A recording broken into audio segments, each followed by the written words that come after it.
Alright guys, here's a little epoxy primer video you've been waiting for.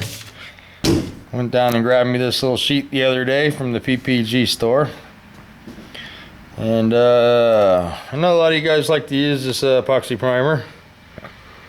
And this is probably one of the trickiest products on the market to put on a car nowadays. This stuff used to be great stuff before they took chromates out and made it all environmental friendly. And now it's very hard to use. If you don't follow the instructions, you can almost guarantee you'll have failure. So I thought I'd read through this instruction sheetlet on the epoxy primer, especially this particular brand, because lately somebody had said that you could tint this and use this as a sealer. Well, I'd like to show you this in the tech sheet. I don't know, this camera will pick it up. Tinting. The tinting section. DPLF epoxy primer cannot be tinted. Do not tint this primer, guys. You never want to do something that it directly says in the direction sheets not to do, man. Because if you have a failure and you tint this primer and you call your rep and say, yeah, well, I tinted the primer. And he's going to say, well, hey, that's why it failed. You lost your warranty. So, if you're going to use a product, don't take anybody's advice online. Go down to the store, get you the sheet, read about the product, and see how it works for yourself.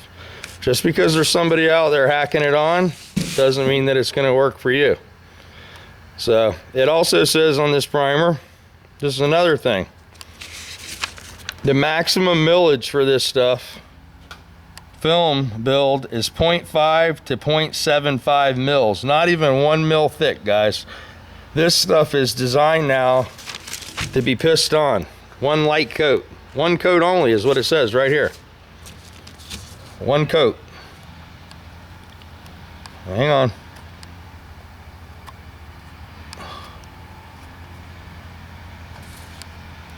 One coat.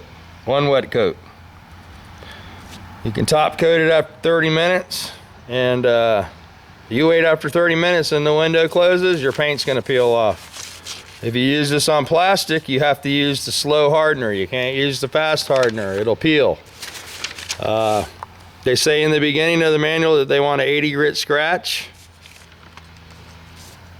So it just stands to reason, guys. If you got your car all sanded with 600 sandpaper and you're getting ready to lay paint on it, this isn't the product you want to put on. If we take an 80 grit mechanical scratch to make it stick, then how's it going to stick to 600 grit bare metal? It's not. It's going to peel. You're going to have problems on every edge you put it on. So just a little footnote for you. I always refer back to these sheets. They have all the information. This is page 196 in the PPG guide. If you guys don't believe what I'm telling you, go down and pick one up, and watch out for the bad information. It's everywhere. I don't use this product. Diamond has a much better epoxy primer, probably one of the best ones out there if you want epoxy primer and you don't want to use acid etch.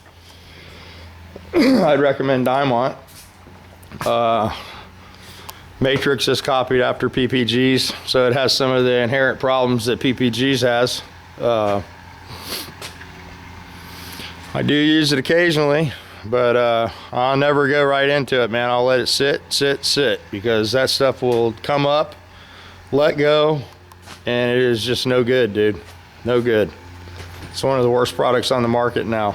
They should have just done away with it when they took the chromates out.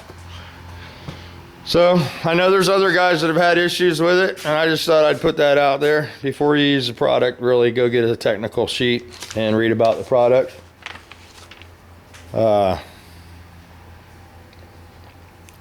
This is the wrong stuff to use as a sealer, guys. They even recommend the sealer to go over this right in this sheet.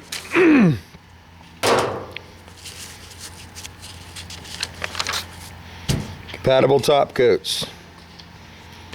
Primer surfacer, tintable primer sealer. Look at that. If you want to use the PPG product that you can tint before you paint your car, it's K93, tintable primer surface sealer. That would be the correct product to use, not the epoxy primer. The epoxy primer is heavy bodied in nature, and to thin it out you have to put reducer in it.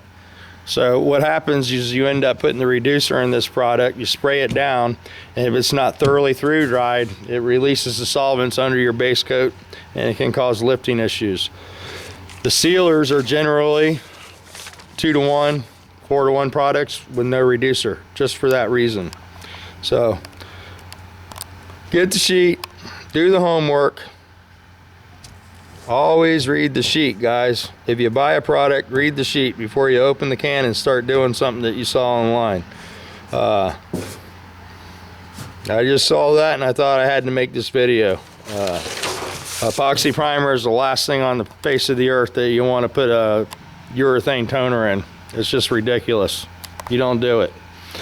And I'm sure this video won't be popular with a lot of people, but all I did was tell you the truth. If you don't believe me, go get the P page, P196.